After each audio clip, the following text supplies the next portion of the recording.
From chapter 127, you write, "The true experience and judgment of character or worth may only come in time when the veil of romantic, egoic, or self-interested illusions wear out or break down."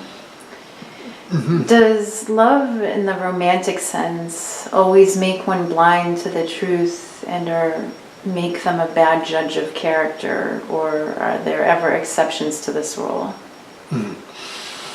Well, we can't go as far as saying, well, it's about love or romance. We're talking about individuals and what they make of these, let's say, operations and programs. So it's depending on who the individual is and how they use their own body minds to communicate something good or less, self-indulgently speaking, to another person. Right? So it's not about love or romance at all, it's about the self. And clearly when we move beyond the self, then it's just a heart way. And then there's no question. Because then there's also no motivation to create any kind of evil effect with anyone. The heart then is something of compassion. That doesn't mean there's license. No, there's probably much more psychic correctness relative to that at that level. Comment. Comment.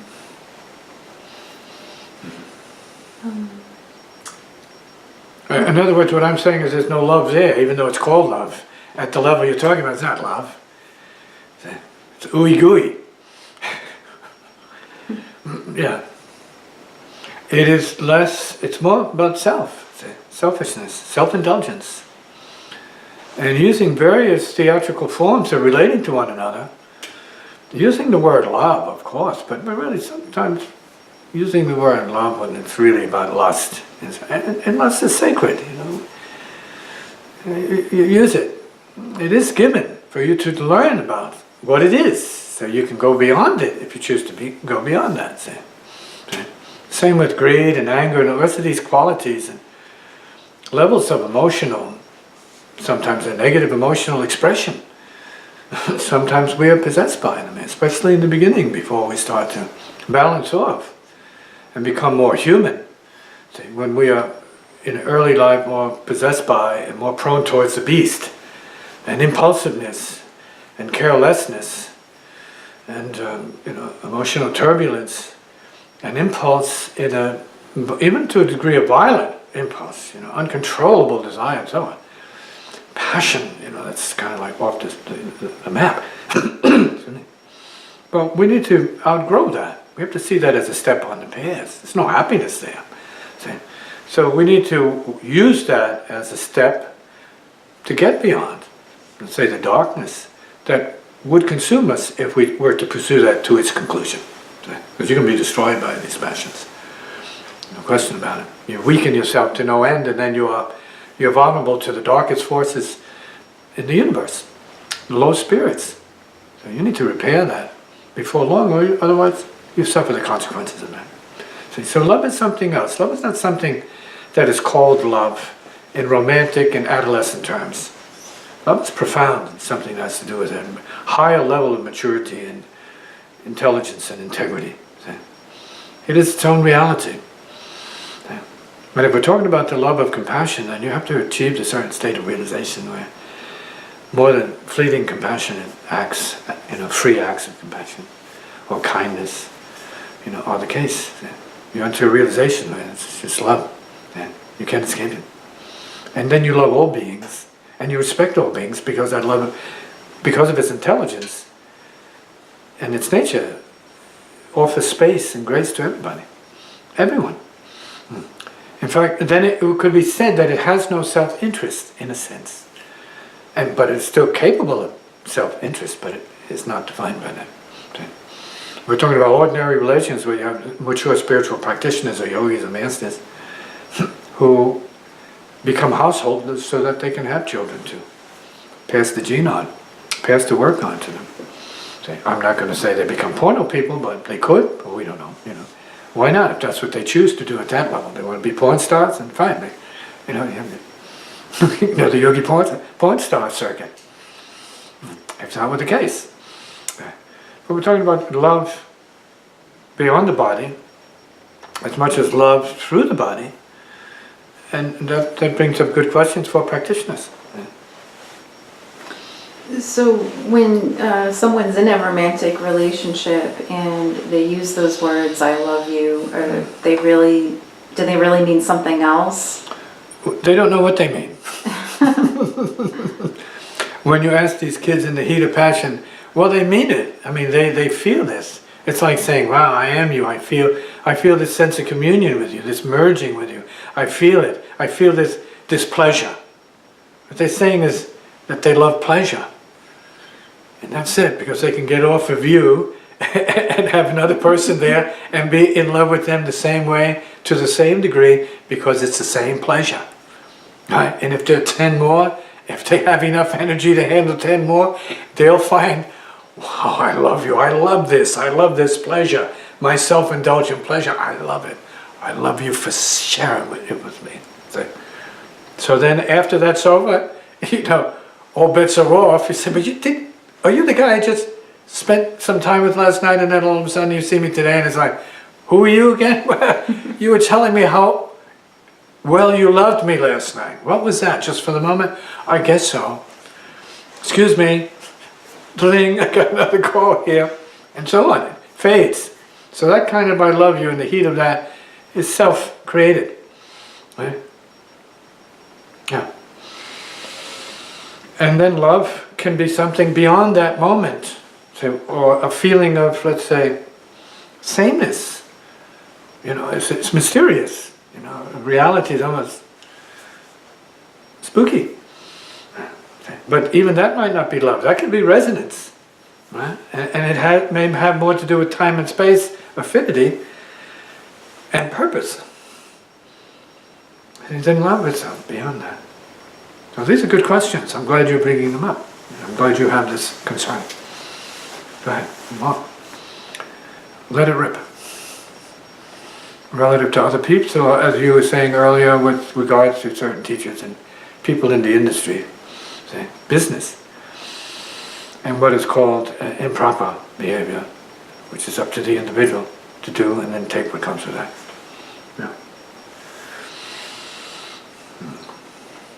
Can a sexual relationship ever develop into a spiritual one? Yeah, but not because it's sexual. Yeah. Ordinary sex doesn't lead to a spiritual relationship or spiritual realizations ordinarily, because it's wham bam. Yeah. It's orgasm centered particularly. It's for relief. It's not for commitment. It's not for realization. It's not for understanding. It's not for any empathy. It's for release, relaxation, and then it's over. See? Quick fizz, gone, ordinarily.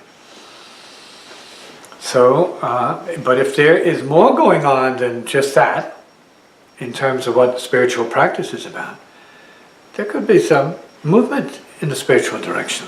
Could be. But it's not about sex. Exactly. Spiritual practice is about observing your phenomena to include sex and your neuroses relative to your passions and lustfulness and aggression and confusion and all your self-identity problems and crises and little, I guess you might say, machinations, right? Trips. Yeah, you have to observe everything in spiritual practice. And then put that on the altar of sacrifice. And how many men do you recall were willing to do that because they had a sexual relationship with you or something like that? They don't even want to hear about that. They want their sex and they want to get out of it. They want to get on with their life. So it's like a toilet stop. It's a pit stop for many. And that can be a problem when a woman wants more than that, because she feels she's more than that. See?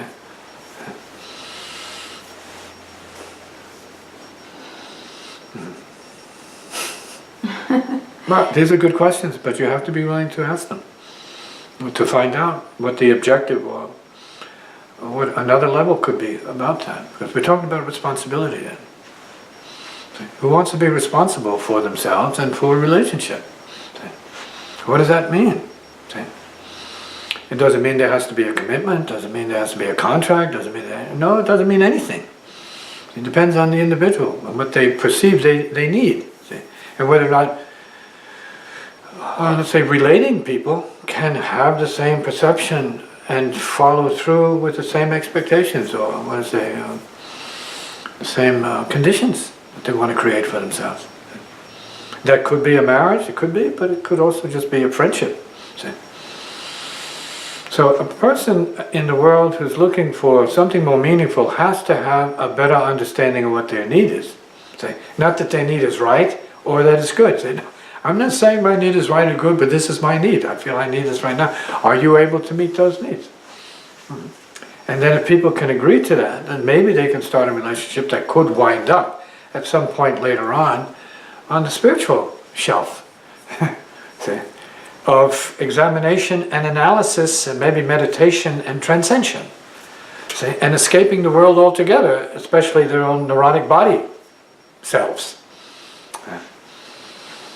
And enter a state of peace and wonderment and joy, which is part of the process of progression from suffering as a mortal human being, and opening more to the spirit of light, moving more into that domain, by all means necessary.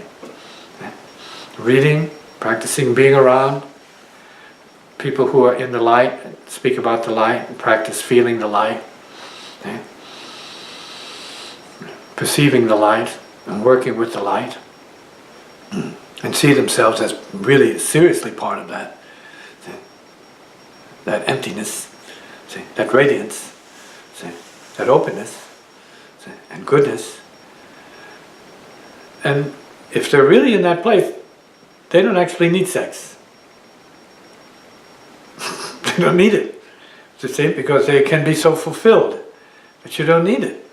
But it doesn't mean you have to be against it. See? So just because you don't need it doesn't mean you can't do it under certain conditions. See? And that's what marriages have to contend with, when to do it, under what conditions. See? So that it doesn't work against the relationship or against spiritual practice, in that it creates so much turbulence, emotional turbulence. Everybody knows how easy it is to become addicted to sexual emotional, pleasure. And then that outweighs and tips the balance for most people. Takes them out, because that's their ultimate comfort and that's all they want. See? And that's where people get stuck, and there's nothing spiritual about it, there's nothing about it. There's nothing about it. See? It's just being stuck in emotion. It becomes an emotional quagmire, especially for women. Because that's what a lot of women have said. That's all they want is the pleasure of that. Because that makes them feel better. And the idea is to cultivate pleasure with breathing into pleasure. So you're living the bliss of the moment without having to reduce yourself to some kind of sexual arrangement that you might live to regret, depending on what the conditions are. To cause you any confusion and doubt about yourself. And not that it's about sex, then that sex is bad, it's just your mind. What your mind is making of one thing or other, as far as that goes. Comment. What about people that worship the female body or the male body and claim that it's part of their spiritual practice? Would you say that that's, is it legitimate? Is it a legitimate form of spiritual practice? Well, I guess that's really up for debate, let us say. Now, certainly in certain traditions, you see the statues of the female body and you see the male body. And we have to consider whether or not they're talking about your body or some symbolic body. And when you see them in the sexual, say, embrace, is that physical? Is that permanent? Because that's all you see. And we all know that can't be for real. You can't stay there. You can get on and you can get off, so to speak. But you can't be there forever necessarily, although some people probably try hard to do that. But it may be symbolic, and that's what a lot of the scholars and wiser people say. It's really symbolic of the union of the body and the mind, the left and right side of the body, the higher and lower chakras of the body, mind, see? And finding communion with the light presently, having orgasms of a whole different nature, see? And using your intelligence to circulate your, say, forces through your system for healing and then for realization. Yeah. It has nothing to do with another body, but you can share with another body. Yes, it's possible, of course. But as what? To create neurotic relationship, dependent relationship, say, to create attachment, which people are going to suffer, to create more desire, see, and more this way than that way, and then it becomes, part of a dilemma. See. Then yoga becomes an extension of the original dilemma and confusion and suffering. See. And whatever else you pull into it as part of your remedy, but you're not really using your intelligence to remedy something by indulgence. You have to use your intelligence to remedy by a way of detachment. Right. Detachment, then, a word that we've been speaking about all evening, right? Wisely. Detachment is chilling. Chilling, don't you like to chill? We need to chill, not just get heated up all the time and start to burn down. We need to chill, because we tend to be too prone to heating up, and then blaming it on somebody else. See? Causing someone else to have to take care of our lack of control, our heat management, and so on. Just stop. Take some sense of control of yourself. Just stop. Yeah. And enter a state of mastery. Already realized, see, beyond suffering. Already gone. See? Already here. Mm-hmm. You're already healed now. You're already free now. Always now. Always you.